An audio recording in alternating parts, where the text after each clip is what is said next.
joy to be here to share God's word with you. உங்கள் மத்தியிலே மறுபடியும் வந்து இது நம்முடைய சபை போதகர் சொன்னதை போல இந்த சபையில் அவருடைய ஊழியத்தை செய்வது எனக்கு மிகுந்த சந்தோஷம். ஏசாயா 6ஆம் அதிகாரம் 1ஆம் வசனத்திலிருந்து 8ஆம் வசனம் வரைக்கும் பார்க்க போகிறோம். ஏசாயா 6ஆம் அதிகாரம். உசியா ராஜா மரணம் அடைந்த வருஷத்தில் ஆண்டவர் உயரமும் உன்னதமுமான சிங்காசனத்தின் மேல் வீற்றிருக்க கண்டேன். அவருடைய வஸ்திர தொங்கலால் தேவாலயம் நிறைந்திருந்தது. செராபீன்கள் அவருக்கு மேலாக நின்றார்கள். அவர்களில் ஒவ்வொருவனுக்கும் அவ்வாறு சட்டைகள் இருந்தன. அவன் 2 சட்டைகளால் தன் முகத்தை மூடி, 2 சட்டைகளால் தன் கால்களை மூடி, 2 சட்டைகளால் பறந்து ஒருவரை ஒருவர் நோக்கி, சேனைகளின் கர்த்தர் பரிசுத்தர் பரிசுத்தர் பரிசுத்தர், பூமி அனைத்தும் அவருடைய மகிமையால் நிறைந்திருக்கிறது என்று கூப்பிட்டு சொன்னார்கள். கூப்பிடுகிறவர்களின் சத்தத்தால் வாசல்களின் நிலைகள் அசைந்து ஆலயம் புகையினால் நிறைந்தது.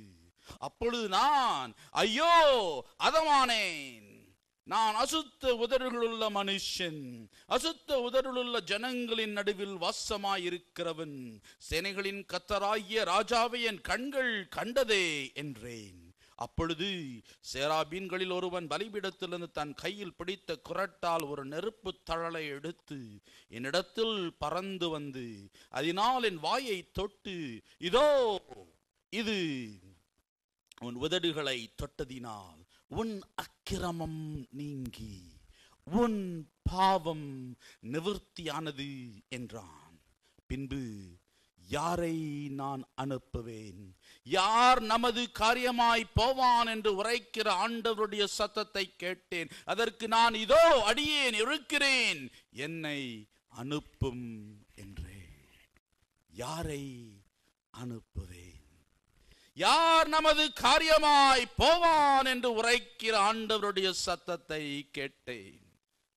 அதற்கு நான் இதோ அடியேன் இருக்கிறேன், என்னை அனுப்பும் என்றே. இந்த வருடத்தின் கடைசி பகுதியிலே நாம் வந்திருக்கிறோம். சகோதரனே சகோதரியே, திறப்பின் முகப்பிலே நிற்கத்தக்கதாய் நான் தேடினேன், ஒருவனையும் காணவில்லை. சுலோமா இன்றைக்கு இதோ அடியேன் இருக்கிறேன், என்னை அனுப்பும். 2 தீமோத்தேயு 1ஆம் அதிகாரம் 9ஆம் வசனத்திலே வாசிக்கிறோம். நம்மை தேவன் ரட்சித்து பரிசுத்த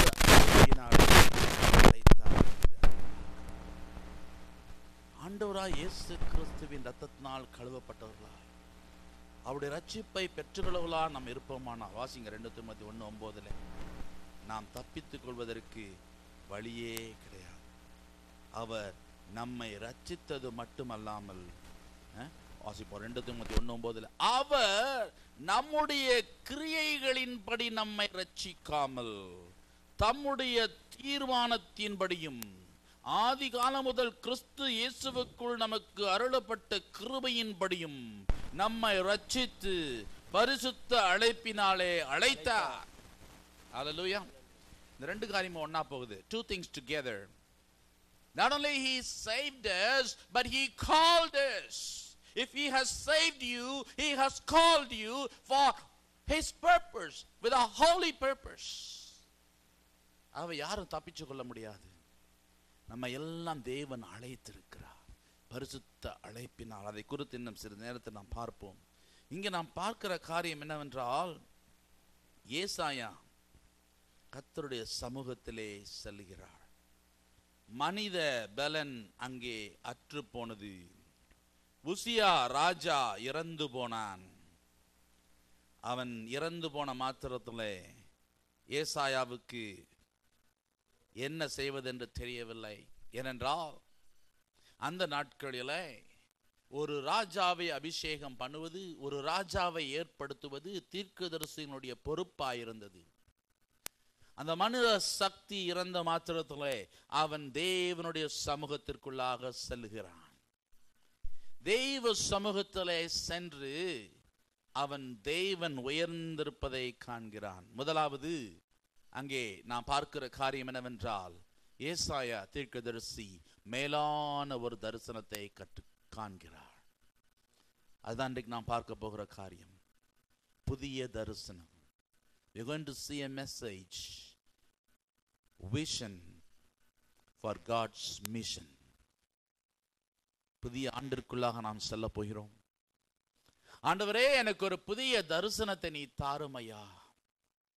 என்னை எதற்காக நீர் அழைத்தீரோ அந்த அழைப்பை நான் என்னுடைய வாழ்க்கையிலே அதை நான் செய்து முடிக்கத்தக்கதாக எனக்கு ஒரு புதிய தரிசனத்தை தார். அங்கே ஏசாயா தேவ சமூகத்திலே போன பொழுது அவன் தரிசனத்தை கண்டான். எதை கண்டான்? மேலான தரிசனத்தை கண்டான். அங்கே தேவன் சிங்காசனத்தின் மேல் வீற்றிருக்கிறதை கண்டேன். அவருடைய வஸ்திர தொங்கலால் தேவாலயம் நிறைந்தது. He saw God exalted high above the throne. He saw the awesome God, the greatness of God, the all-powerful God, the omnipotent God, the omniscient God, the omnipresent God. He saw God in all his potentialities. அவன் தேவனை அவருடைய எல்லா குணாதிசயங்களையும் சேர்த்து பார்த்தான். அதுதாங்க மேலான தரிசனம். When he had an upward vision of God, when he saw God in all his greatness and mighty splendor, he had an inward vision of himself. அவன் மேலான தரிசனத்தை பார்க்கும் பொழுது, அவன் தேவனுடைய பரிசுத்தத்தையும் தேவன் உயர்ந்திருக்கிறதையும் கண்ட பொழுது அவன் ஒரு உள்ளான தரிசனத்தை பெற்றுக்கொண்டான்.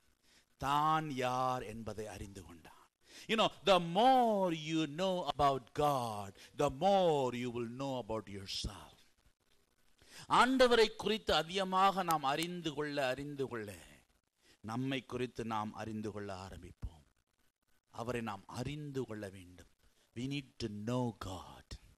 You know, ஆங்கிலத்தில் the word know is a very important word. Abraham தேவனை அறிந்தான் என்று பார்க்கிறோம். அதனுடைய அர்த்தம் என்ன தெரியுமா? ஆதாம் தன் மனைவியை அறிந்தான் என்று சொல்றது அர்த்தம் என்ன தெரியுமா? அவன் தன் மனைவியோட உறவு கொண்டான். It refers to an intimate sexual relationship. Adam knew God, knew Eve. Adam knew his wife என்றால் he had a sexual relationship with his wife. அதுதாங்க அறிந்து என்ற வார்த்தைக்கு அதுதாங்க சரியான அர்த்தம் வேதத்தில். ஸோ ஆபிரகாம் நியூ காட் என்றால் ஆபிரகாம் தேவனோடு ஒரு அந்யோன்ய ஐக்கியம் உறவு கொண்டான். It is not knowing God in your mind. நம்முடைய தலையில தேவனை அறிந்து கொள்வதை பொறுத்து அங்கே வேதம் சொல்லல, ஒரு உறவு கொள்ள வேண்டும். இங்கே ஏசாயா தேவனோடு ஒரு உறவு கொள்ளுகிறான்.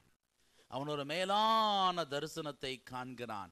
அவன் இந்த மேலான தரிசனத்தை காணும் பொழுது தேவனுடைய பரிசுத்தத்தையும் தேவனுடைய வல்லமையும் காணும் பொழுது அவன் தன்னை யார் என்று உணர்ந்து கொண்டு அவன் ஒரு உள்ளான தரிசனத்தை கண்டு அவன் புலம்புகிறான். என்ன சொல்லுகிறான்? ஐயோ அதமானேன், நான் அசுத்த உதடுகளுள்ள மனுஷன், அசுத்த உதடுகளுள்ள ஜனங்களின் நடுவில் வாசமாயிருக்கிறவன், சேனைகளின் கர்த்தராகிய ராஜாவை என் கண்கள் கண்டதே. அருமையான சகோதரனை சகோதரி, இந்த சாயந்தர வேளையிலே நாம் அந்த ராஜாவை காணத்தக்கதாக வந்திருக்கிறோம். இந்த பிரசங்கியாரை காணத்தக்கதாக அல்ல, என் ராஜாவை என் கண்கள் கண்டது என்று சொல்லுவோமா?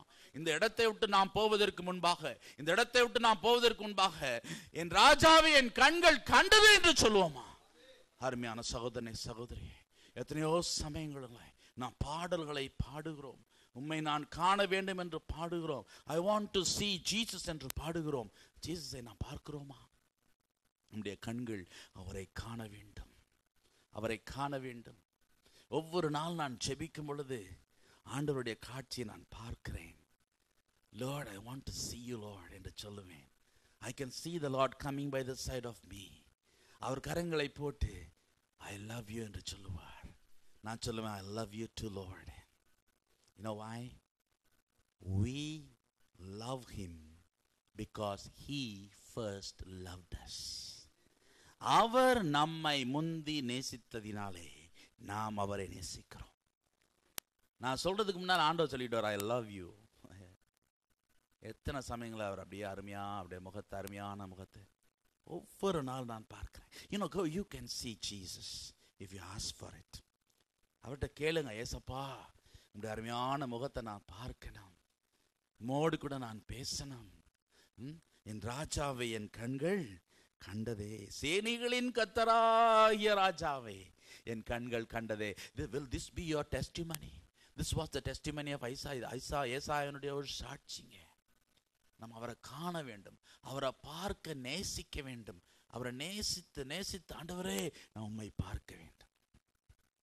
நான் ஸ்வீடன் தேசத்தில் ஒரு பெரிய இன்டர்நேஷ்னல் சர்ச், பெரிய இன்டர்நேஷ்னல் சர்ச், அதில் பேசுவதற்காக காரில் போய் கொண்டிருந்தேன்.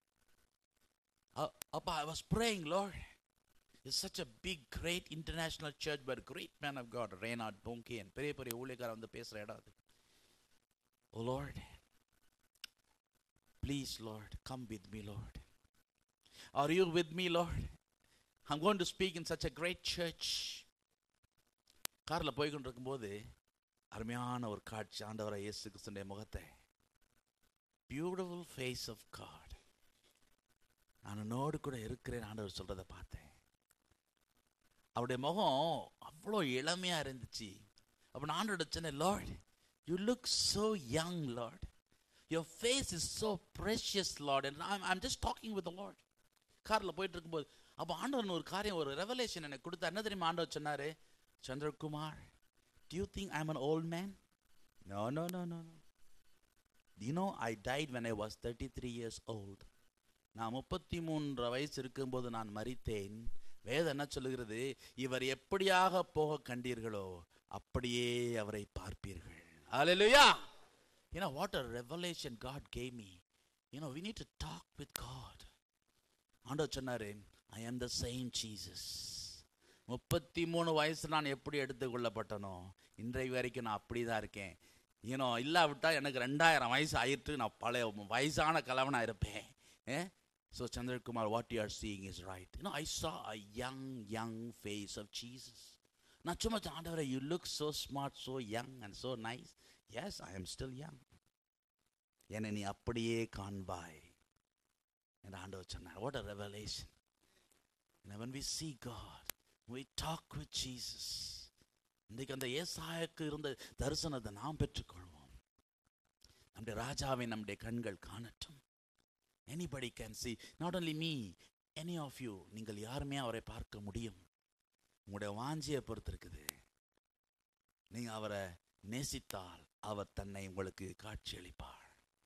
என் கண் ஆனால் அவருடைய அந்த ராஜாவை பார்த்த உடனேயும் இவனுக்கு ஒரு உள்ளான தரிசனம். ஐயோ, இவ்வளோ பரிசுத்தமான ஆண்டவர், நான் இவ்வளோ அசுத்தமானவனா இருக்கிறேனே ஆண்டவரே என்று அவன் அழுகிறான். உடனே ஆண்டவர் என்ன செய்கிறார்? எங்கள் தூதர்களை அனுப்பி ஒரு குரட்டால் நெருப்பு தழலை எடுத்து என்னிடத்தில் பறந்து வந்து என் வாயை தொட்டு, இது உன் உதடுகளை தொட்டதினால் உன் அக்கிரமம் நீங்கி உன் பாவம் நிவர்த்தியானது என்றான். சகோதரனே, சகோதரியே, பாவத்தோடு கூட உட்கார்ந்து கொண்டிருக்கிறோமா?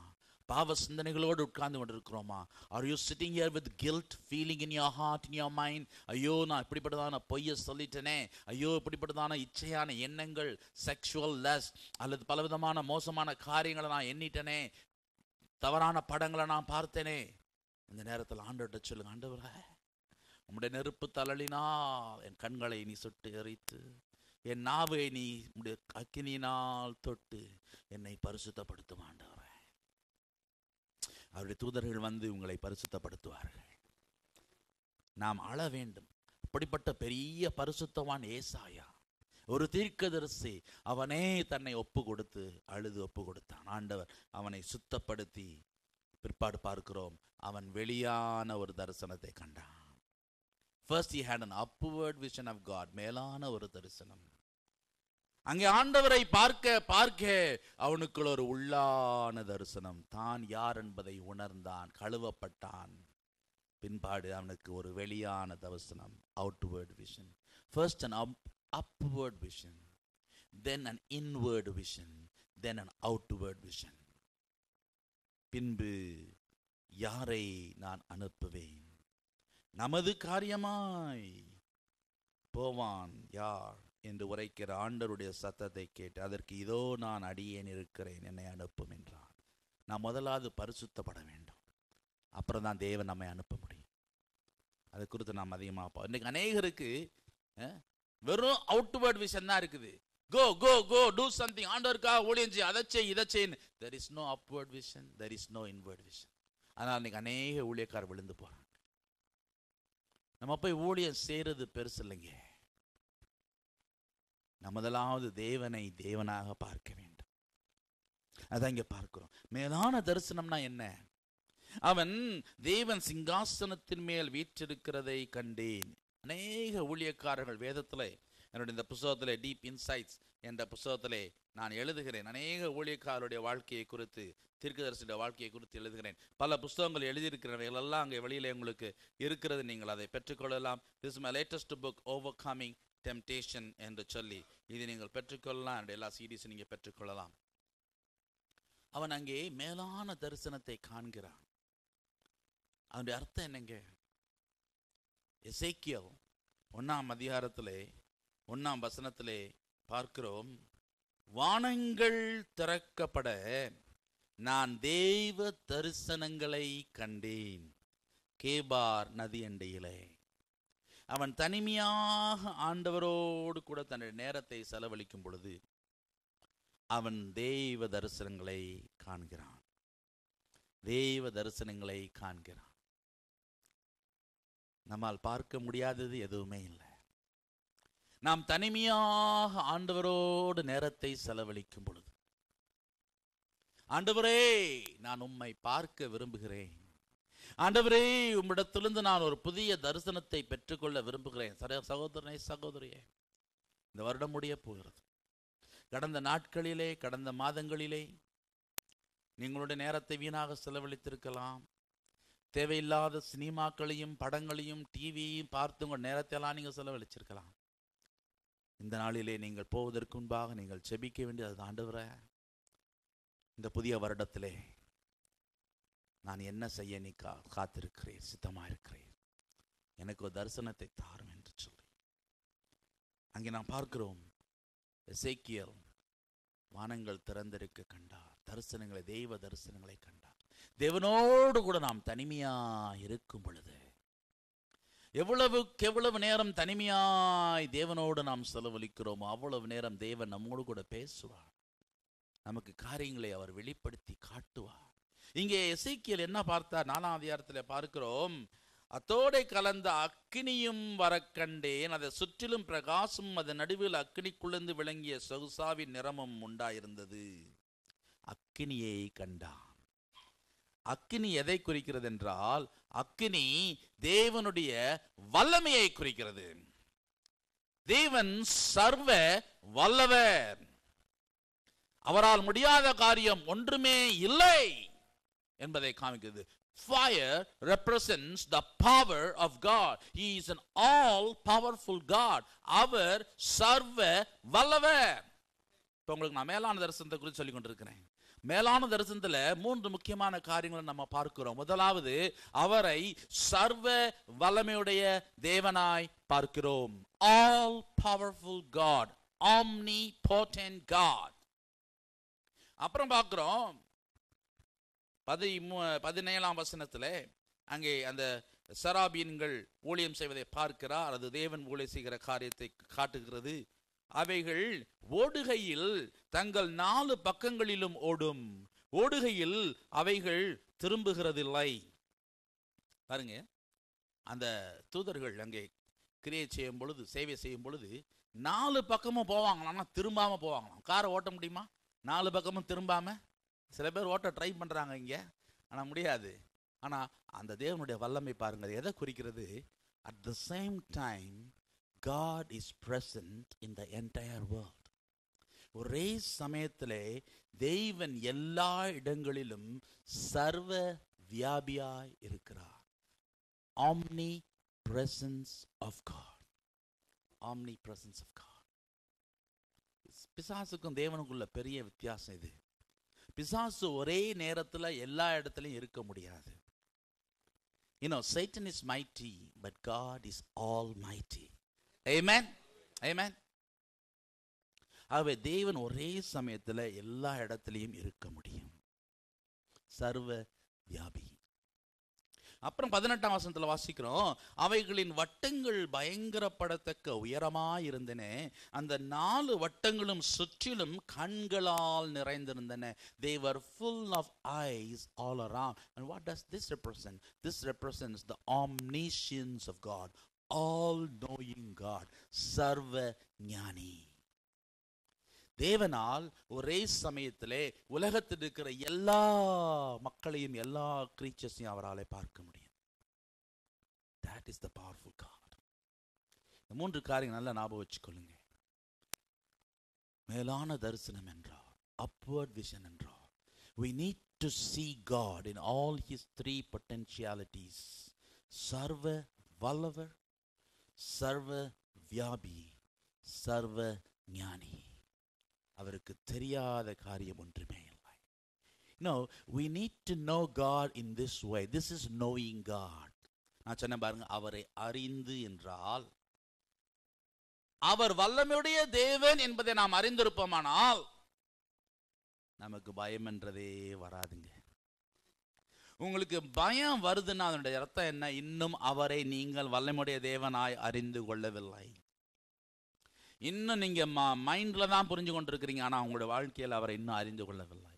If he is an almighty God, is anything impossible for my God? அவரால் முடியாத காரியம் எதுவும் இருக்குதா? அப்புறம் ஏன் பயப்படுறீங்க? பயப்பட வேண்டிய அவசியமே இல்லை. அவரால் முடியாதது ஒன்றுமே இல்லை. அவர் நாட்டின் சட்டத்தையே திருத்தி அவரால் எழுத முடியும். உங்களுக்காக அவர் எதையும் செய்ய முடியும். ஒரு பேதுருவுக்காக சிறைச்சாலின் கதவை திறந்தார். ஒரு யோனாவுக்காக ஒரு மீனை அவர் ஆயத்தப்படுத்தினார். ஒரு பவுலுக்காக அங்கே பெரிய பூமி அதிர்ச்சியே வந்தது. எல்லாம் திறக்கப்பட்டது. உங்களுக்காக தேவன் அதை செய்ய முடியும். ஒரு தானியேலுக்காக சிங்கங்களின் வாய்களை கட்டினார். ஒரு எலியாவிற்காக காக்காவை அனுப்பினார். மனுஷனை நம்புவதை பார்க்கிலும் காக்காவை நம்புவதே நலம் என்று சொல்லி காக்காவை அனுப்பினார். அவர் நினைத்தால் எதையும் எந்த நேரத்திலும் அவரால் செய்ய முடியும். காக்காட்ட பேசுவாரு, சிங்கத்திட்ட பேசுவாரு, கழுதைகிட்ட கூட பேச வச்சாரு. அவர் நினைச்சால் கழுதையும் பேசுங்க. சில சமயம் நம்ம யாரையா திட்டுறோம்ல, இது ஒரு கழுதைன்னு, அப்படி திட்டாதீங்க. கழுதை மூலமா ஆண்டவர் கிரியை செய்வார். ஹல்லேலூயா. கழுதை, உங்க பிள்ளைங்களை பார்த்து இது ஒரு கழுதைன்னு சொல்லாதீங்க. அந்த கழுதை மூலமா உங்களை பேசுவார் ஆண்டவர். ஹல்லேலூயா. அவரால் முடியாதது ஒண்ணுமே இல்லைங்க. All powerful God. அப்புறம் ஏன் பயப்படுறீங்க? He will do it for you. அவர் நிச்சயமாய் அவர் சொல்ல ஆகும். உம்மால் கூடும், ஒரு வார்த்தை சொன்னால் போதும் ஐயா, ஒரு வார்த்தை சொன்னால் போதும். ஒரு வார்த்தை நீ சொன்னால் போதும் ஐயா, உம்மால் கூடும் ஐயா. அவ்வளோதான். ஆண்டவரே, உம்மால் கூடும் ஐயா, நீ ஒரு வார்த்தை சொல்லும் ஐயா. அவ்வளோதான். விட்டுடுங்க ஆண்டவர், அவர் செய்வார். அவரால் ஆகாதது ஒன்றுமே இல்லை. It's an all powerful God. He will do it in your life. அவர் செய்வார். அவர் சொல்ல அது நடக்கும். So he saw God as an all powerful God. And then he saw God as an omnipresent God, சர்வ வியாபி. எல்லா இடத்துல இருக்கிறார். நீங்க கார் ஓட்டிட்டு போகும்போது உங்களோட இருக்கிறார். நீங்க தூங்கும் போதும் உங்களோட இருக்கிறார். சில பேர் தூங்கும் போது தலானி கடியில பைபிள் வச்சுட்டு படுப்பாங்க. பயம், பிசாசு வந்துருவான். அது உங்களுக்கு சொல்றேன் நான், இன்னைக்கு அவன் தலைமாட்டில் வரமாட்டான், அவன் கால் மாட்டில் தான் வருவான் ராத்திரி. அதுக்கு இன்னைக்கு ராத்திரி போய் கால் மாட்டில் பைபிள் வச்சுட்டு படுக்காதீங்க, ஜபம் பண்ணிட்டு பாடுங்க. ஆண்டவரே, இந்த ராத்திரி நான் தூங்கும் பொழுது மனைவியும் கணவனும் பிள்ளைங்களுமா முழங்கால் படி போட்டு ஜபம் பண்ணி ஆண்டோடைய கருத்தை உங்களுடைய வாழ்க்கையை ஒப்பு கொடுத்து தூங்குங்க. ராத்திரி தூங்கும் போதே மறிச்சாலும் மறிப்பீங்க. எனக்கு தெரியாது இந்த ராத்திரி யார் மறிக்க போறான்னு, பட் சொல்றேன் நான், ராத்திரி தூங்கும் போதே மறித்தாலும் மறிப்பீங்க. ஆனா கடவுள் கையில் ஒப்படைச்சிட்டு கொடுத்தீங்க தூங்குனீங்கன்னா அவர் சித்தம் உங்களுடைய வாழ்க்கையில் நடக்கும். எந்த திருடன் உங்கள் வீட்டுக்குள்ளே வர முடியாது. அவர் கையில் ஒப்படைங்க. அவர் எல்லா இடத்துலையும் இருக்கிறார். போகும் பொழுதும் வரும் பொழுதும், போகும் போதும் காக்கின்றார், திரும்பும் போதும் காக்கின்றார். சும்மா பாட்டுகளை பாடுறோமே தவிர, அது சில பேருக்கு பாத்ரூமில் தான் பாட்டு வரும், வேற எங்கேயும் பாட்டு வராது. எல்லா இடத்துலையும் பாடணும். போகிற இடத்துல வர இடத்துல நம்ம பாட்டு பாடி சோத்திரம், ஆண்டவர் என்னோடு கூட இருக்கிறீர் ஐயா, என்னோடு கூட நடந்து வருகிறார் ஐயா. நான் சொன்னேன் டாக்டர் கோல்டன் விக்ரமராஜனை பற்றி. ஸ்ரீலங்காவில் அவர் கடற்கரை ஓரமாக நடக்கும் பொழுது அவர் கையை இப்படி பிடிச்சிட்டே நடப்பாராம். ஒரு கையை அப்படி நீட்டிட்டு இப்படி கையை இப்படி, ஏசப்பா இது உம்முடைய காரம், நான் உம்முடைய கரத்தை பிடிச்சி நடக்கிறேன், என்னோடு கூட நட சுவாமி. அவர் உட்காரும் பொழுது பாறையில், பக்கத்து பாறையில் தன்னுடைய ஹேண்ட் கர்ச்சீஃப் எடுத்து, ஆண்டவரை நீங்கள் உட்காரும் சுவாமி ஆனால் ஆண்டவரோட பேசிக்கொண்டே இருப்பார். அவர் எல்லா இடங்களிலும் இருக்கிற தேவன். அல்லேலூயா. அப்புறம் நமக்கு ஏன் பயம், நமக்கே சந்தேகம்? சந்தேகம் உங்கள் வாழ்க்கையில் வருமானால் நீங்கள் அவரை இன்னுமாய் விசுவாசிக்கவில்லை என்றுதான் அர்த்தம். சர்வ ஞானி, எல்லாவற்றையும் அறிந்தவர், உங்களுடைய கடந்த காலத்தை அறிந்திருக்கிறார், உங்களுடைய நிகழ்காலத்தை அறிந்திருக்கிறார், and உங்களுடைய எதிர்காலத்தை அவர் அறிந்திருக்கிறார். He knows what is going to happen in your future. Then why are you afraid? Why you have doubts in your life? இது நடக்குமா, இது எப்படி நடக்கும்? He has already seen it. நான் உன்னை குறித்த நினைவுகளை அறிந்திருக்கிறேன், அவைகள் தீமைக்கல்ல, அவைகள் நன்மைக்கு ஏதுவானவைகள் என்று ஆண்டவர் ஏற்கனவே சொல்லிட்டாரு. He knows about you, about me, what is going to happen. So we need to submit ourselves. That's all. ஆண்டவரே உம்முடைய சித்தத்திற்கு என்னை ஒப்பு கொடுக்கிறேன், உம்முடைய தரிசனத்தை எனக்கு தாரும், உம்முடைய தரிசனத்தை என் வாழ்க்கையில நிறைவேற்றும் ஐயா, ஒப்பு கொடுங்க. See God. இன்றைக்கு நாம் கற்றுக்கொள்கிற ஒரு காரியம் என்னவென்றால், நாம் தேவனை நோக்கி ஒரு மேலான தரிசனத்தை காண வேண்டும். அவரை இந்த 3 குணாதிசயங்களோடு நாம் பார்க்க வேண்டும். அப்படி நம்முடைய வாழ்க்கையில எந்த விதமான ஒரு தோல்வியும் கிடையாது, எந்த விதமான டவுட்டும் வராது, எந்த விதமான பயமும் வராது. நாம் நிச்சயமா உற்சாகமான வாழ்க்கையை வாழ முடியும். So today learn to see God as an all-powerful, all-knowing and omnipresent God.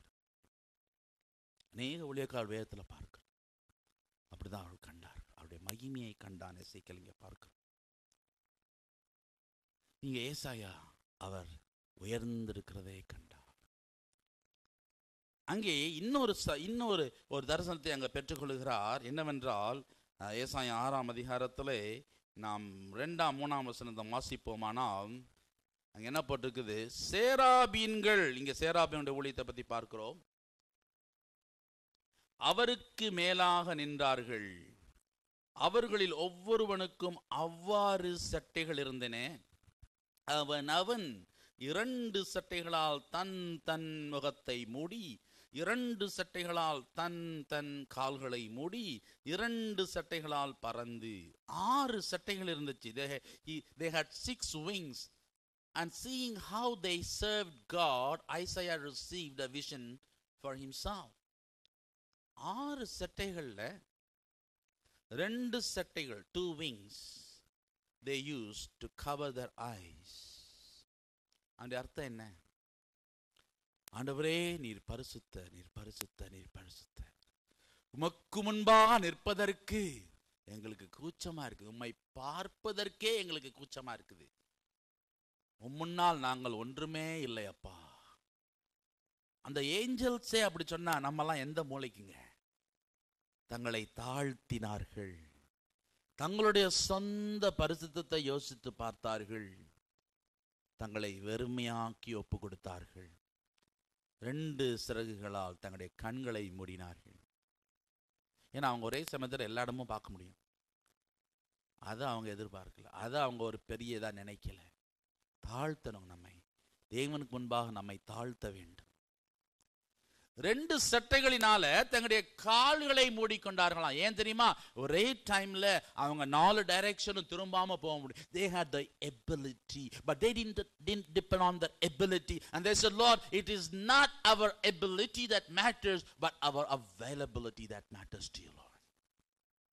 எங்களுடைய வல்லமை, எங்களுடைய அபிஷேகம், எங்களுடைய தாளந்து, எங்களுடைய வரங்களை நாங்கள் சார்ந்து இருக்கவில்லை அப்பா.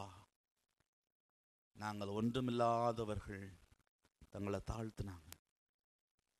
ஆண்டவர் சொல்றார், நீங்கள் மண் என்று நான் நினைவு கூறுகிறேன். நம்ம இடத்துல என்றைக்கு பெருமை வருதோ, என்றைக்கு அகங்காரம் வருதோ, என்றைக்கு மேட்டிமை வருதோ, நான் தேவனை தரிசிக்கவே முடியாது. நம்ம என்றைக்கு தாழ்த்தி அவருடைய கரத்திலே நாம் ஒப்பு கொடுக்கிறோமோ அன்றைக்கு தான் அவரை தரிசிக்க முடியும். அல்லேலூயா. தங்களை தாழ்த்தினார்கள். மூன்றாவது பார்க்கிறோங்க, மீதியான 2 சட்டைகளை வைத்து பறந்தார்கள். What does it mean? They served God. ஊழியம் செய்தார்கள். நல்லா கவனிங்க. 6 சட்டைகள் 2 சட்டைகள்ல தான் வச்சு ஊழியம் பண்ணாங்க. மிச்ச 4 சட்டைகள் தங்களுடைய சொந்த வாழ்க்கையை குறித்து அவர்கள் கரிசனை செலுத்தினார்கள். They were concerned about their personal holiness. இந்த காலையில் இந்த white churchல I was preaching on holiness, how we can live a holy and a powerful life. So many people came and cried and submitted their lives. நேகர் வந்து அழுது ஒப்பு கொடுத்தாங்க. பரிசுத்தமான வாழ்க்கை. சகோதரனே, சகோதரி, it is not what you do for God that matters, but what you are before God that matters. Becoming a Christian is easy, but being a Christian is difficult. Dying for Jesus is easy, but living for Jesus is difficult. ஆண்டவருக்காக மரிக்கலாம், ஆனா ஆண்டவருக்காக வாழ்றது ரொம்ப கஷ்டங்க. ஆண்டவர் ஏற்றுக்கொள்ளலாம், ஏசாமி ஏற்றுக்கொள்ளலாம், ஆனா அனுதினமும் அவருக்காக நாம் வாழ வேண்டும். We need to take care of our personal holiness. நம்முடைய தனிப்பட்ட பரிசுத்தமான வாழ்க்கை தான் ரொம்ப முக்கியம். ஆண்டவருக்காக நம்ம எல்லாம் ஓடி ஆடி வேலை செய்யணும். அநேக ஊழியக்காரர்கள் 4 சட்டைகளை ஊழியத்துக்கு பயன்படுத்துறாங்க. போய் அதையும் இதையும் செய்கிறோம். விசுவாசிகள் கூட ஓடி ஆடி காரியங்களை செய்கிறோம். ஆனால் 2 சட்டைகள் தான் தங்களுடைய பரிசுத்த வாழ்க்கைக்கு பயன்படுத்துகிறாங்க. அதான் அநேக பேர் விழுந்து போகிறாங்க. நீங்கள் அநேக விசுவாசி விழுந்து போகிறது காரணம், நல்ல சபையில் நல்லா ஊழியம் செய்வாங்க, ஓடி ஆடி காரியங்களை செய்வாங்க, நிறைய பணத்தை கொடுப்பாங்க, அங்கேயும் இங்கேயும் ஓடுவாங்க, எல்லாம் செய்வாங்க, ஆனால் விழுந்து போவாங்க. ஏன் தெரியுமா? The most important thing is defense mechanism, not offense mechanism. இந்த கையில் கத்தி இருக்கணும், இந்த கையில் என்ன இருக்கணுமா? சீல்டு இருக்கணும். நம்ம என்ன செய்யறோம்? கத்தியை வச்சுக்கிட்டே சண்டை போட்டு போயிட்டே இருக்கிறோம். ஆனால் அவன் ஏற அம்பு நம்ம உள்ள வந்துடுது. இந்த பக்கம் ஷீல்டு கிடையாது. Defence is more important then offence. ஆண்டவருக்காக எவ்வளவு ஊழியம் செய்யறதை பொறுத்து இல்லை, உங்களை எப்படி நீங்க காத்துக்கொள்கிறீர்கள். உங்களுடைய தனிப்பட்ட வாழ்க்கை, உங்களுடைய எண்ணங்களை நீங்கள் எப்படி காத்துக்கொள்கிறீர்கள், உங்களுடைய இச்சைகளை எப்படி நீங்கள் அடக்குகிறீர்கள். If you cannot control yourself, you can never control anybody else. உங்களை நீங்களே கட்டுப்படுத்தாவிட்டால் நீங்கள் யாரையும் கட்டுப்படுத்த முடியாது. தேவனும் உங்களுக்கு ஒன்றும் செய்ய முடியாது. ஆகவே சகோதரனே, சகோதரி, அருமையான ஒரு காரியத்தை நம்ம கற்றுக்கொள்கிறோம் இந்த சேராபீன்களுடைய வாழ்க்கையிலிருந்து. 4 சட்டைகளை தங்களுடைய சொந்த காரியத்திற்காக பயன்படுத்தினார்கள்.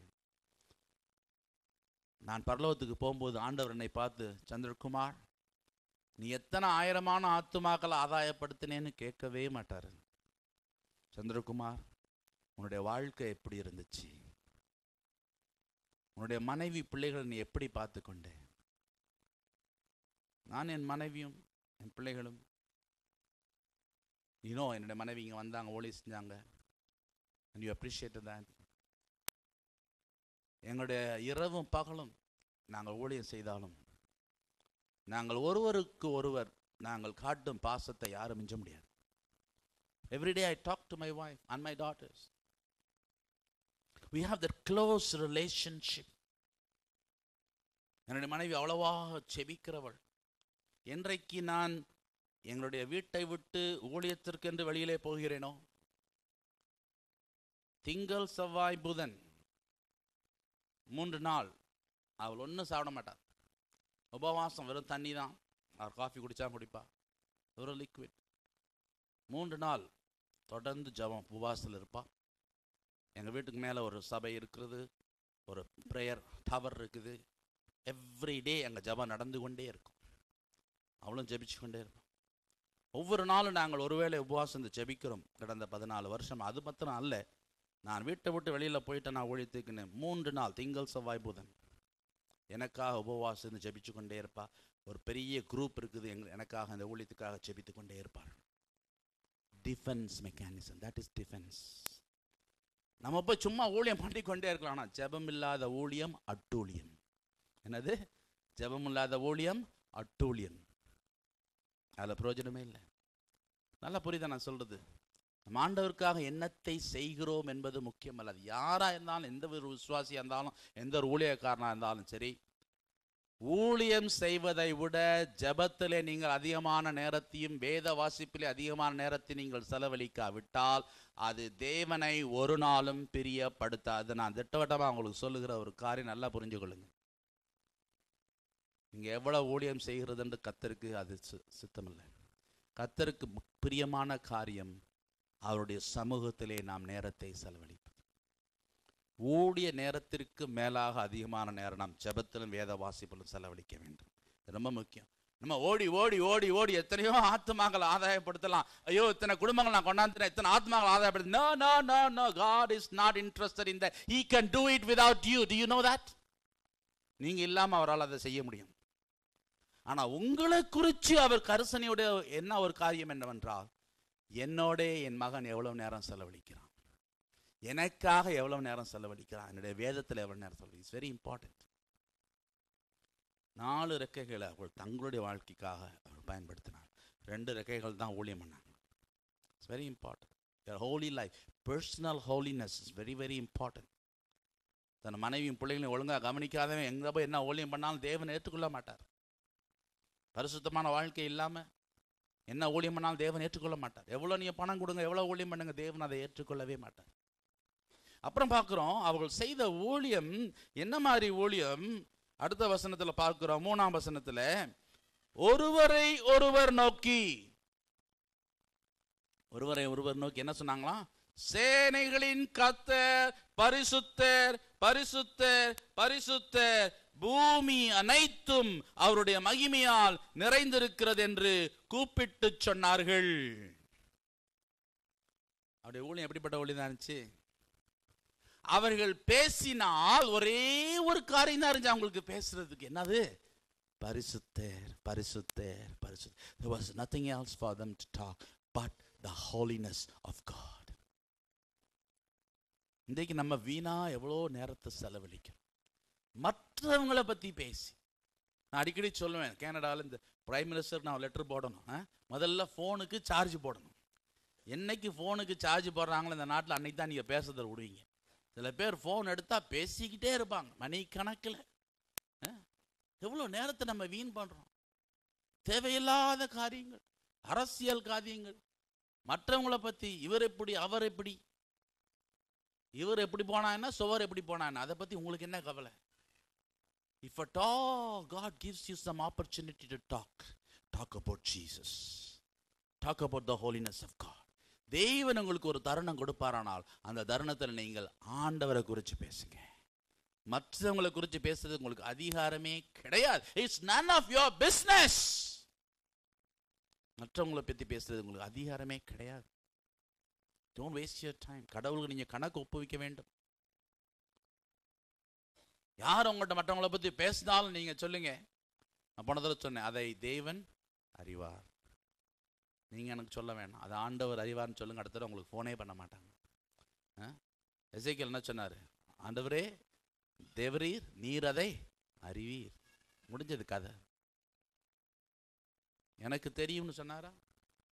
எனக்கு தெரியாதுன்னு சொன்னாரா? நீர் அதை அறிவீர். வீணா பேசுறதை விட்டுடுங்க. வீணா பேசுறதை விட்டுடுங்க. தேவையில்லாத காரியங்களை பேசுறதை விட்டுடுங்க. மற்றவங்களை பத்தி பேசுறதை விட்டுடுங்க. I want to challenge you. From today, stop talking about others. You will have more time to talk about Jesus. You will have more time. உங்களுக்கு அதி வேதத்தை படிப்பதற்கும் செபிப்பதற்கும் உங்களுக்கு நிறைய நேரம் இருக்கும். இது ரொம்ப இம்பார்ட்டன்ட். அதில் முக்கியமா ஊழியக்காரை பற்றி பேசவே கூடாது. இந்த பாஸ்டரை பற்றி உங்களுக்கு தெரியுமா? அவர் என்ன பண்ணாரு, இவர் இப்படி செஞ்சாரு. இது none of your business. ஊழியக்காரங்களுக்கு யார் மேனேஜர்? இயேசு கிறிஸ்து. அவர் பார்த்துக்கொள்வார். நீங்க ஒன்றும் பார்த்துக்கொள்ள வேணாம்.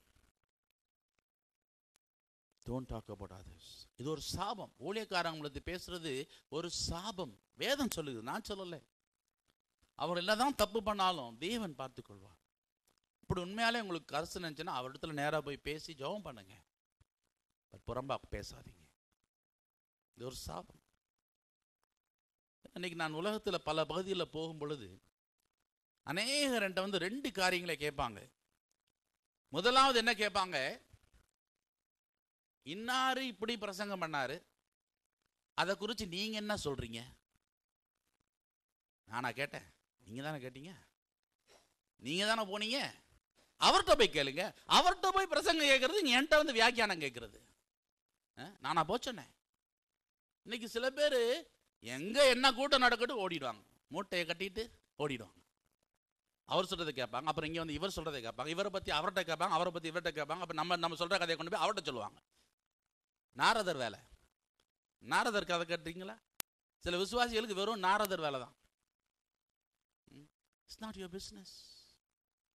சும்மா கண்ட கூட்டங்களுக்கும் போகாதீங்க.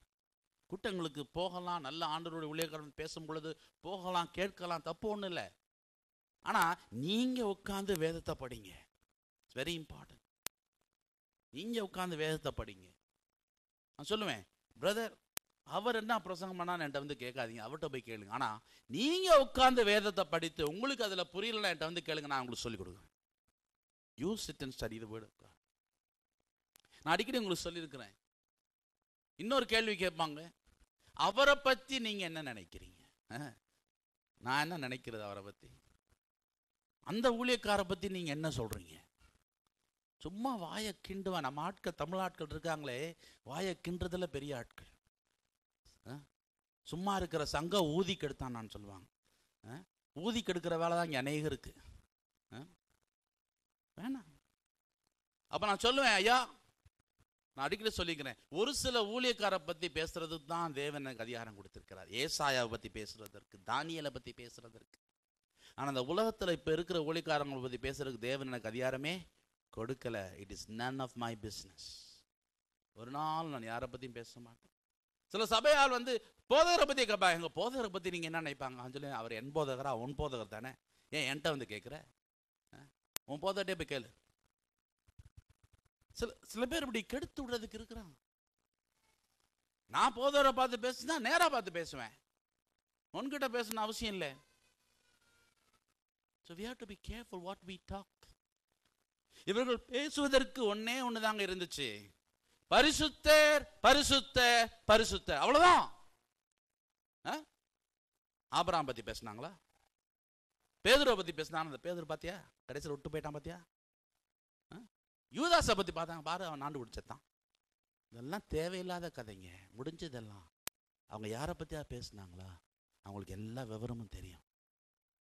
ஆனா அவர்கள் ஆண்டவரை பத்தி தான் பேசினாங்க. பரிசுத்தர் பரிசுத்தர் பரிசுத்தர். அதோட ரிசல்ட் பாருங்க, என்ன பியூட்டிஃபுல் ரிசல்ட். கூப்பிடுகிறவர்களின் சத்தத்தால் வாசல்களின் நிலைகள் அசைந்து ஆலயம் புகையினால் நிறைந்தது. The threshold of the foundations were shaking. பூமி அதிர்ச்சியை உண்டாச்சுங்க அவங்க ஜெபம் பண்ணும் பொழுது, அவங்க பேசும் பொழுது. கூப்பிடுகிறவன் சத்தத்தால். பாட்டு பாடுறோம், கூப்பிடும் யாவருக்கும் அருகில் இருப்பவரே. யார் தெரியுமா இந்த கூப்பிடுறவங்க? பரிசுத்தர் பரிசுத்தர் பரிசுத்தர்னு கூப்பிடுறவங்க தான். வெட்டி கதையெல்லாம் பேசிட்டு, வீணானபடி கதையெல்லாம் பேசிட்டு, ஆண்டவரே ஆண்டவரேன்னு கூப்பிட்டா அவர் அருகிலே இல்லை. இனிமே பாட்டை மாற்றி பாடுங்க, அவர் அருகிலே இல்லை. நம்மை நாமே ஏமாற்றிக் கொள்கிறோம். இன்னைக்கு அநேக பாட்டுகளை நம்ம பாடுறோம். யாரோ ஒருத்தர் சொன்னாரு, கிறிஸ்தவங்க பொய் சொல்றத பார்க்கணும்னா சபைக்கு போங்கன்னு சொன்னாரு. ஏன்னு கேட்டா அவங்க பாடுற பாட்டெல்லாம் பொய்யா பாடுறாங்க. ஆண்டவரே உண்மை நேசிக்கிறேன். அங்கே பார்த்தா டிவி தான் பார்த்துட்டு இருப்பாங்க. சர்ச்சு வர வரைக்கும், அந்த வேன்ல ஏற வரைக்கும் அந்த டிவி படம் ஓடிட்டு இருக்கும். அப்போ ஆண்டவரே உண்மை நேசிக்கிறேன். எங்க நேசிக்கிற நீ? டிவியெல்லாம் நேசிக்கிற? எங்க ஆண்டவரை நேசிக்கிற? பொய்.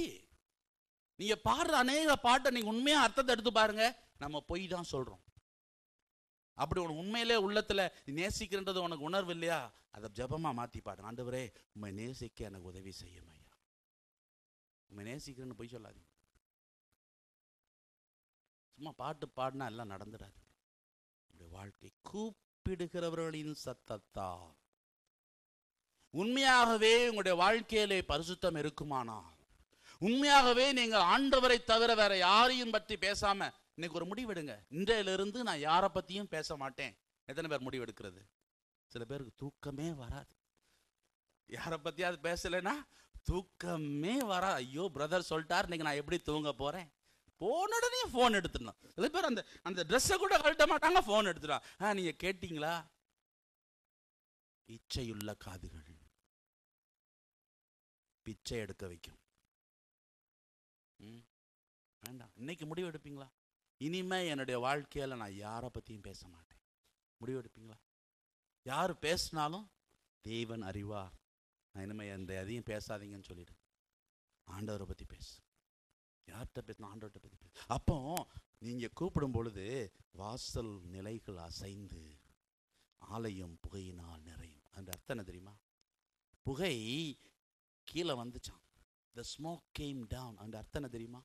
கேத்தலிக் சர்ச் போனீங்கன்னா, இல்லை ஆர்த்தடாக்ஸ் சர்ச் போனீங்கன்னா, அவங்க புகை போடுவாங்க, அந்த இன்சென்ஸ் போடுவாங்க இல்லையா? எதுக்கு போடுறாங்க தெரியுமா? கேள்வி கேட்டால் தான் புரியும் உங்களுக்கு. கேள்வினால் ஞானம் பிறக்கும். நீங்கள் கேட்கல, சும்மா போய் பார்த்துட்டு வந்துட வேண்டியது. அவங்க எதுக்கு அந்த இன்சென்ஸ் போடுறாங்க, அந்த புகை போடுறாங்கன்னா, அவங்க ஜெபிக்கிற நேரத்தில் அந்த புகையை போடுவாங்க. அந்த ஜெபம் அப்படியே மேலே போகுமா, அந்த புகை வந்து மேலே கொண்டு போகுமா. அது கூரைக்கு மேலே அந்த புகை போதாதுன்னு அவங்களுக்கு தெரியல. அவங்க ஜெபமும் கூரைக்கு மேலே போகாது, கூரை வரைக்கும் தான். ஆனால் இங்கே என்னாச்சுங்க? புகை மேலே போச்சா கீழே வந்துச்சா? கீழே வந்துச்சுங்க.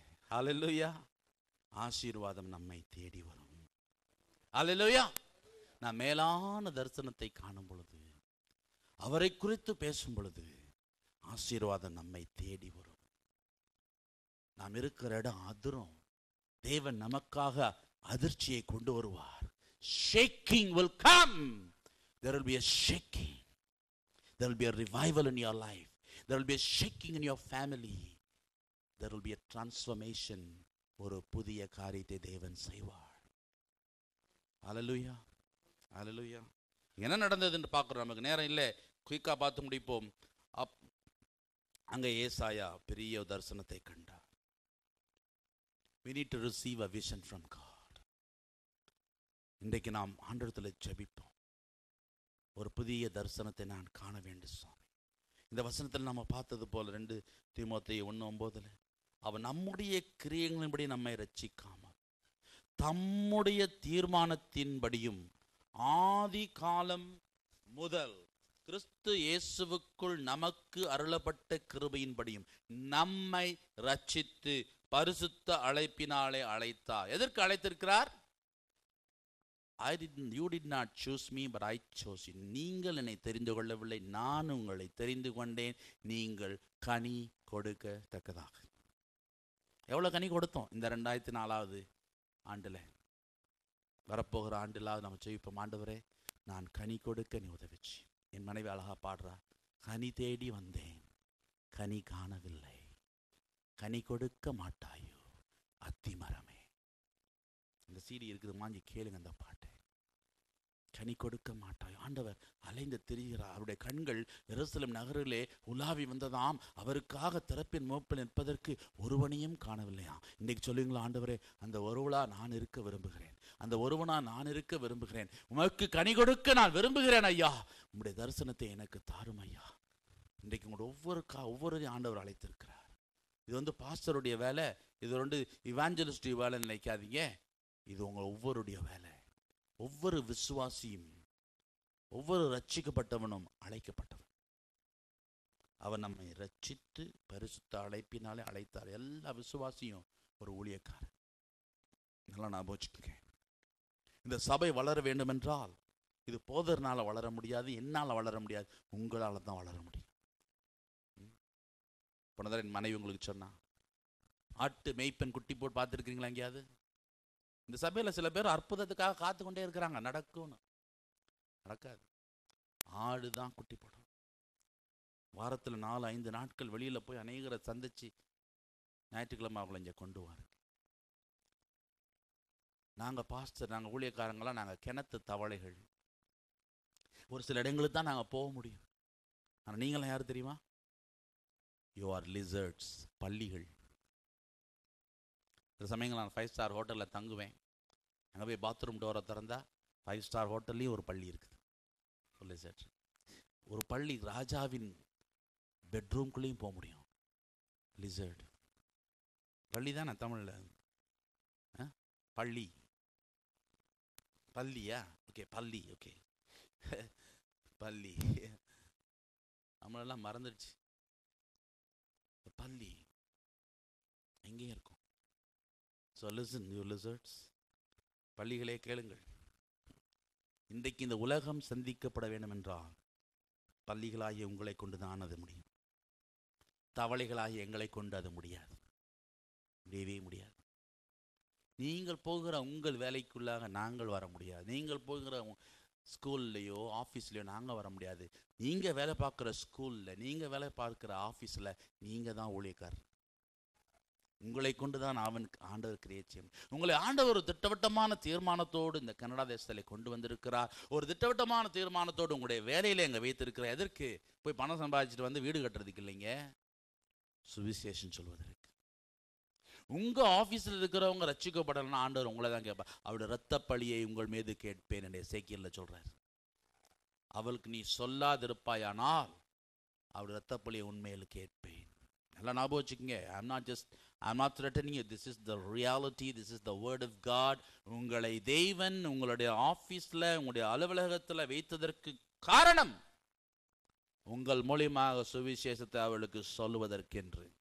அதை சொல்லாவிட்டால் அவருடைய இரத்தப்பழியை தேவன் உங்கள் மீது கேட்பார். நல்லா ஞாபகம் வச்சுக்கோங்க. நான் என் மனைவியுமே ஒரு பப்பல் ஷோ பண்ணுவது உண்டு. அதில் heaven won't be heaven for some people என்ற ஒரு தீமில் நாங்கள் பேசுவோம். ஒருத்தர் பரலோகத்துக்கு போயிடுறாரு. வெளியில் பால்காரன் நிற்கிறான். அம்மா, டெய்லி காலில் கொண்டாந்து பால் ஊற்றுனேம்மா, ஒரு நாளாவது எனக்கு நீங்கள் இயேசுவை பற்றி சொல்லலை, பரலோகம்னு ஒன்றும் சொல்லலை. இன்னைக்கு நீங்கள் உள்ளே இருக்கிறீங்க, நான் வெளியில் இருக்கிறேம்மா. உங்களோட ஸ்கூலில் ஃபுட்பால் ஆடினவன் சொல்லுவான், தம்பி எத்தனை தடவை ஃபுட்பாலை உதைக்கிறதுக்கு பால என்னையே உதைச்ச, அப்போ கூட நான் பொறுமையாக இருந்தேன். ஆனாலும் இந்த இயேசுவை பற்றி எனக்கு சொல்லலையப்பா. இன்னைக்கு நீ உள்ளே இருக்கிற, நான் வெளியில் இருக்கிறேன். உங்களுக்கு வெளுத்து வெளுத்து நல்ல வெள்ளையாக உடுப்பு கொண்டாந்தானே அண்ணா, யுவர் ட்ரை கிளீனர், அவன் சொல்லுவான், அம்மா எத்தனை தடவை சொன்னீங்க நல்லா வெள்ளையாக கொண்டு வா, நல்லா வெளுப்பாக இருக்கணும், ஆனால் கருப்பாக இருக்கிற அந்த இருதயம் வெண்மையாகணும்னு சொல்லலையம்மா. இயேசுவின் ரத்தத்தினால் நான் கழுவப்படும் நீங்கள் சொல்லலையப்பா. இன்னைக்கு நீங்கள் உள்ளே இருக்கிறீங்க, நான் வெளியில் இருக்கிறேன். சில பேர்த்துக்கு பரலோகமாக இருக்காது. அவ்வளோ உங்களுக்கு வேதனை ஆகிடும். ஐயோ நான் வந்துட்டேன், ஆனால் என்னை சுற்றி எவ்வளோ பேர் இருந்தாங்க, அவங்களுக்கு நான் ஆண்டவரை பற்றி சொல்லலையே. இரத்தப்பழியை உன் மீது கேட்பேன். சிரிசா எடுத்துக்கொள்ளுமா? உங்களை ரட்சித்து பரிசுத்த அழைப்பினாலே அழைத்திருக்கிறார். நீங்கள் இருக்கிற இடத்துல இயேசுவை பொறுத்து சொல்வது உங்களுடைய கடமையா இருக்கு. என் தலைமேல் விழுந்த கடமை என்று பவுல் அப்போஸ்தலன் சொல்லுகிறான். நீ தப்பித்து கொள்ளவே முடியாது. அவைதான் இன்றைக்கு ஆண்டவரத்தில் செபி, ஆண்டவரே உங்களுடைய தரிசனத்தை எனக்கு தாரும் ஆண்டவரே. என்னை கொண்டு நீ என்ன செய்ய சித்தமா இருக்கிறேன், என்னை எதற்காக நீ அழைத்தீர் ஐயா, அதை என்னுடைய வாழ்க்கையில நிறைவேற்ற நீ உதவி செய்யும் ஐயா. வீணாக என்னுடைய நேரத்தை நான் செலவழித்தேனே, தேவையில்லாத காரியங்களை பேசினேனே, செய்தேனே, என்னை மன்னியும் ஐயா. ஒரு தரிசனத்தை பெற்றுக்கொள்வோமா? We need to receive a vision from God. உங்கள் ஒவ்வொருவருக்கும் ஒரு தரிசனத்தை தேவன் கொடுக்க ஆயத்தமா இருக்கிறார். You must become pregnant with a vision of God. ஒரு pregnant, ஒரு கற்பம் தரிச்சிருக்கிற பெண், அவள் 24 மணி நேரம் ஒன்றை குறித்து தான் யோசிக்கிறாள். எதை குறித்து? தன்னுடைய பேபியை குறித்து. Receive a vision from God. நீங்கள் தூங்கும் போதும் முழிச்சிருக்கும் போதும் அந்த விஷனையே, அந்த தரிசனத்தையே நீங்கள் யோசித்து பார்க்கணும். அந்த பிரெக்னன்ட் உமன் தூங்கும் போது, அவள் திரும்பும் போது கூட எப்படி திரும்பலாம்? வயிறில் அப்படி கை வச்சு மெதுவாக திரும்புவாளாம். தூங்கும் போது கூட அந்த அந்த குழந்தையை பற்றி தான் அவளுக்கு யோசனை. நம்ம தரிசனத்தை பெற்றுக்கொள். நான் தரிசனத்தை பெற்றுக்கொண்டேன் ஊழியத்திற்கென்று. அப்போ நான் தூங்கும் போது கூட தரிசனங்கள், தூங்கும் போது கூட நான் பிரசங்கம் பண்ணிகிட்டே இருப்பேன். என் மனைவியை சொல்லுவேன், என் வலப்பக்கம் தூங்காத, என் இடப்பக்கம் தூங்கு. ஏன்னா ராத்திரிலாம் நான் பிரசங்கம் பண்ணிட்டு இருப்பேன், நான் அப்படி குத்திக்கிட்டே இருப்பேன். என் பிரசங்கம் பண்ணும்போது பாவம் தூங்க முடியாது. அந்த தரிசனம் அப்படியே கிரியேட் செஞ்சு கொண்டே இருக்கும். ராத்திரி தூங்கும் போதும் முழிச்சிருக்கும் போதும் ஐ எம் ப்ரீச்சிங் சம்பர். ஒரு நாள் என் மனைவி என்னை எழுப்பி, என்ன அங்கே செய்கிறீங்க, என்ன எங்கெங்கேயோ பிரசங்கம் பண்ணுறீங்க, என்ன யாருக்கு பிரசங்கம் பண்ணுறீங்க கேட்டால், அஞ்சா நான் ஆப்பிரிக்கா தேசத்தில் பிரசங்கம் பண்ணிட்டு இருக்கேன். 2 மாதத்தில் I was in Uganda, Tanzania, Kenya, preaching to thousands of people. உங்களுடைய தரிசனம் உங்களை அங்கே அழைத்து செல்லும். இன்னும் வரப்போகிற சில மாதங்களில் நான் ருவாண்டா போகிறேன். 20,000 pastors and leaders and God's servants are going to come. அவங்களுக்கு நான் பேச போகிறேன். 20,000 பேர். அந்த ருவாண்டாவில் லட்சக்கணக்கான பேர் கொல்லப்பட்டாங்க. இன்றைக்கி அங்கே ஒரு எழுப்புதல் வந்து கொண்டிருக்குது. ஆப்பிரிக்கா தேசம் ஆண்டவர் என்னை கொண்டு போகிறார். பல ஆப்பிரிக்கா தேசங்களில் தரிசனம் இன்றைக்கு பெற்றுக்கொள்ளுங்க. But that pregnant woman is always waiting to give birth to something new. அவள் ஒன்றுக்காக காத்திருக்கிறாள். அவள் எப்பொழுதும் ஒன்றை பற்றி தான் யோசித்து கொண்டிருக்கிறாள். எதை பற்றி? குழந்தையை பற்றி. அவள் ஒன்றுக்காக காத்து கொண்டிருக்க. எதுக்காக? ஒரு குழந்தைக்கு பிறப்பு கொடுக்கிறதுக்காக. To give birth to something new. ஒரு புதிய காரியத்தை உலகத்தில் கொண்டு வருவதற்காக. You have to give birth to something new in your life. உங்களுடைய வாழ்க்கையில் will you give birth to something new? ஒரு புதிய காரியத்தை உங்களுடைய வாழ்க்கையில் செய்வீர்களா? some people are pregnant too long. டேஞ்சரஸ்ங்க. ரொம்ப நாள் கர்ப்பமாக இருந்துச்சுன்னா ஒரு நாள் வெடிச்சு போயிடும். You have to give birth to something new. Receive a vision from God. It's very very important. கடைசியாக காரியத்தை நான் சொல்லி முடிக்க விரும்புகிறேன். முதல் மனிதன் சந்திரனிலே இறங்கினான், நீல் ஆம்ஸ்ட்ராங். அந்த செய்தி உடனே உலகமெங்கும் பரவினது. ஆனால் ஒரு சுழல் காற்றிலே போனார் ஏலியா பரலோகத்துக்கு. எலியா. அந்த செய்தி இன்னும் உலகத்தில் அநேகருக்கு தெரியாது. ராபர்ட் எஃப் கென்னடி சுட்டு கொல்லப்பட்டார். 2 மணி நேரத்திலே உலகமெங்கும் அந்த செய்தி பரவினது. இயேசு கிறிஸ்து சிலுவையிலே அறையப்பட்டார். 2000 வருடங்களுக்கு பின்னும் இன்னும் அநேகருக்கு இந்த செய்தி தெரியாது. அவருடைய தரிசனத்தை நாம் பெற்றுக்கொள்வோம். டாக்டர் கோல்டன் விக்ரம் அராட்னே ஒன்றுமே படிப்பறிவு இல்லாதவர், ஸ்கூல்ல படிச்சிருந்தவர். ஆண்டவருக்கு ஒரு தரிசனத்தை கொடுத்தாரு. என்னுடைய சபையை நீ உலகம் எங்கும் கட்ட வேண்டும். ஐ want to take you all over the world. Bible college, அவருக்கு இங்கிலீஷே தெரியாது, படிக்கல. பைபிள் காலேஜுக்கு யாரையோ வச்சு இங்கிலீஷில் அப்ளிகேஷன் எழுதுனா அவனும் தப்பு இங்கிலீஷ் எழுதியிருக்கிறான். அவருக்கு அப்ளை நோ ரிப்ளை. அந்த பிரின்சிபல் ஊருக்கு வந்தார் கொலம்போவுக்கு. அவர்கிட்ட கேட்டார், sir I want to come to your college. ஓ நீ தான் கோல்டனா, you are not fit for my Bible college, உனக்கு இங்கிலீஷே தெரியாது. அப்போ சொன்னாராம், God has call me, you can not reject me. சரின்னு பிரின்சிபல் சொன்னாராம், என்ன செய்யறது இந்த மாதிரி ஆளை வச்சுக்கிட்டு. சரி வான்னு சொல்லி கூப்பிட்டாராம். இவர் பைபிள் காலேஜ் போனாராம். ஃபர்ஸ்ட் டே உட்காந்தாராம். அவன் என்னமோ இங்கிலீஷில் சொல்கிறான், இவருக்கு ஹீப்ரு கிரீக்கான்னு கூட புரியலை.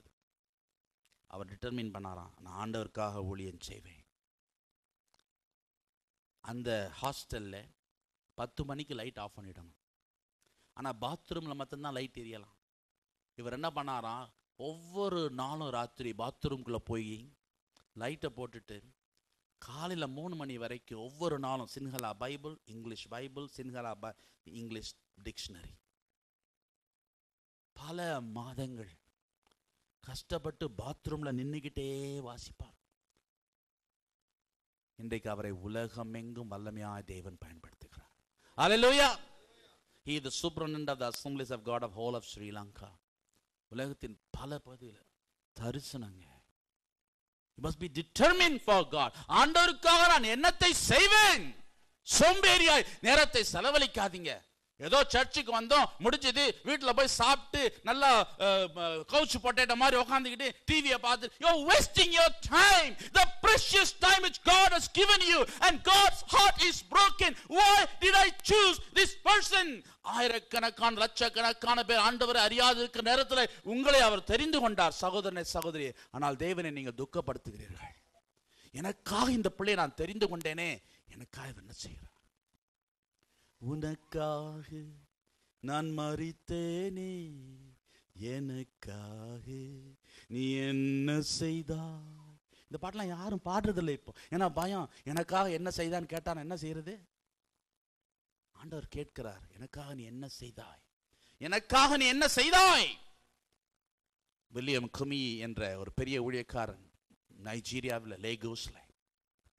அவரை நான் ஸ்ரீலங்காவிலே தாஜ் சமுத்ரா என்ற ஒரு 5 ஸ்டார் ஹோட்டல் கொலம்போல அங்கே உட்காந்து நாங்கள் 2 பேர் டின்னர் சாப்பிட்டு கொண்டு இருந்தோம். அவ்வளோ அம்புலான ஒரு மனுஷன். ஆண்டவர் அழைச்சார், ஒரு தரிசனத்தை கொடுத்தார், எனக்கு இந்த சபையை கட்டுவாயா.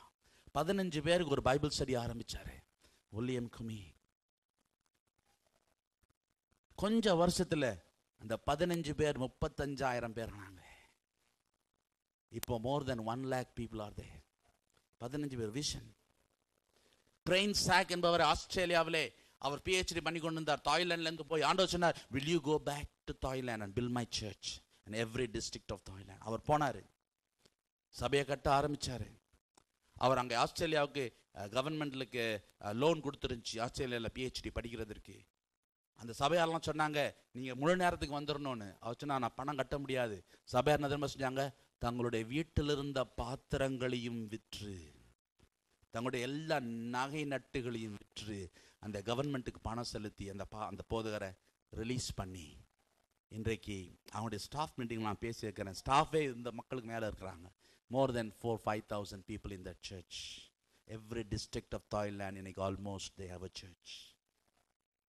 தரிசனம். ஃபாதர் ரோலன்ஸ் சவுத் ஆப்பிரிக்காவில் ஆண்டோச்சனாவுடைய சபையை கட்டு பெரிய ஒரு ஆலயத்தை உண்டு பண்ணாரு. ஒரு ஆள் கூட ரட்சிக்கப்படலை. எங்கெங்கேயோ போய் ஊழியம் பண்ணார், ஒரு ஆள் கூட ரட்சிக்கப்படலை. அன்னைக்கு ஞாயிற்றுக்கிழமை காலையில் ஆண்டவர் சொன்னார், சபையில் போய் பிரசங்கம் பண்ணினேன். ஆண்டவரே யாருமே இல்லைன்னா என்ன பிரசங்கம் பண்ணு, நீவே பிரசங்கம் பண்ணு. வந்தார். ஆண்டவரே என்ன செய்தி பேச? எசேக்கியேல் 37 உலர்ந்த எலும்புகளே சதைகளினால் நிரம்புங்கள் என்று சொல்றதுக்கு பதிலாக அவர் சொன்னாரு, you empty benches be filled with people. இன்னைக்கு 70,000 பேர் இருக்கிறாங்க அவருடைய சபையில். 70,000 people. உங்களுடைய தரிசனம். நான் ஜெயிப்போமா? ஆண்டவரே என்னை கொண்டு என்ன செய்ய சித்தமாக? நான் எழுந்திருப்போம், இருக்கிற இடத்துல எழுந்திருப்போம். இன்றைக்கு நான் முழுமையாக ஒப்பு கொடுக்க போறோம். அவருக்கு ஒப்பு கொடுக்காமல் இந்த இடத்தை விட்டு நான் போறது கிடையாது. அவருடைய தரிசனத்தை பெற்றுக்கொள்ளாமல் நான் போவேன். ஆண்டவரே நான் இந்த இடத்துல இருந்து போக மாட்டேன் சுவாமி, என்னை கொண்டு நீ என்ன செய்ய சித்தமா இருக்கிறீர்?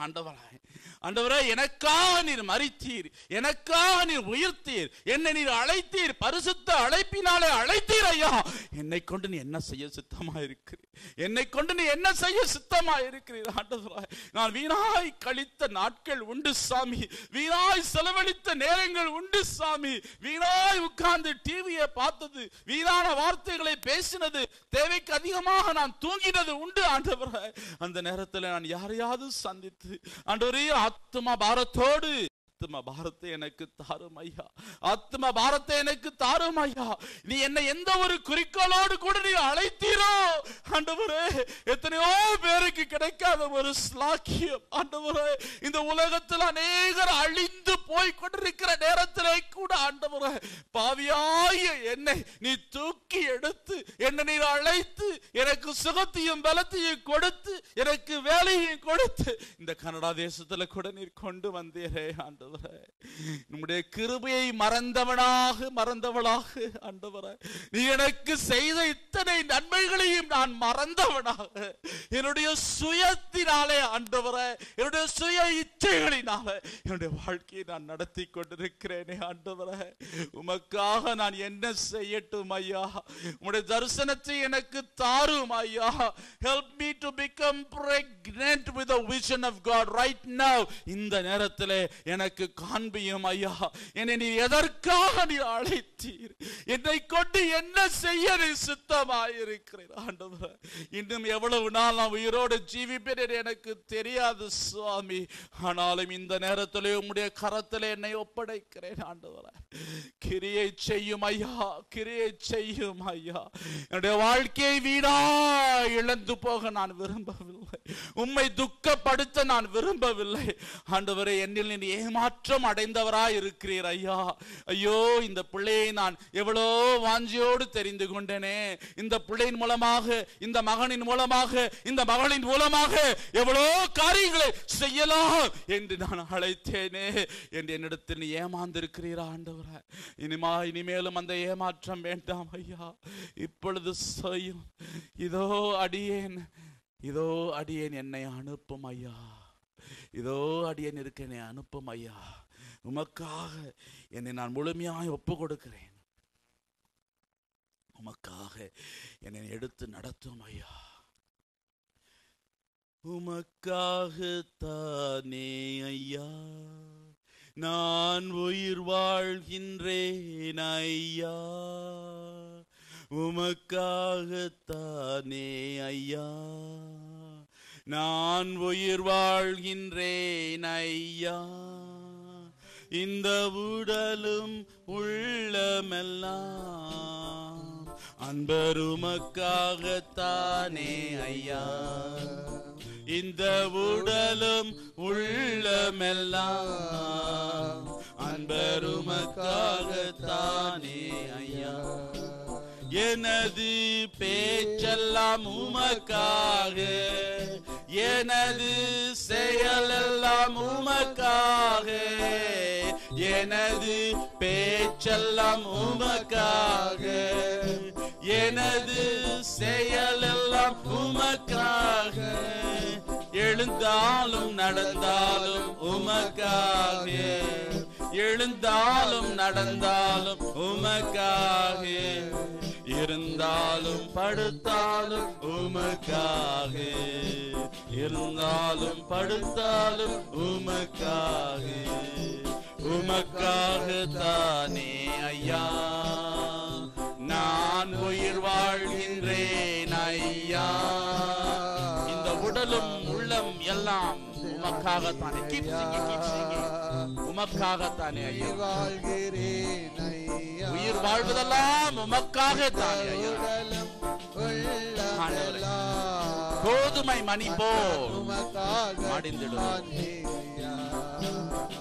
கோதுமை மணி போல் மடிந்திடுவேன். உமக்காய் தினமும் பலன் கொடுப்பேன். தினம் தினம் ஒவ்வொரு நாளும் அவருக்காக நான் பலன் கொடுக்க வேண்டும். ஒவ்வொரு நாளும் ஹல்லேலூயா தினமும் பலன் கொடுப்பேன். அவமானம் நிந்தை சிலுவைதனை, அவமானம் நிந்தை சிலுவைதனை அனுதினம் உமக்காய் சுமக்கின்றேன். அனுதினமும் சிலுவை சுமப்பேன். உமக்காக நான் பாடு அனுபவிப்பேன் ஆண்டவரே.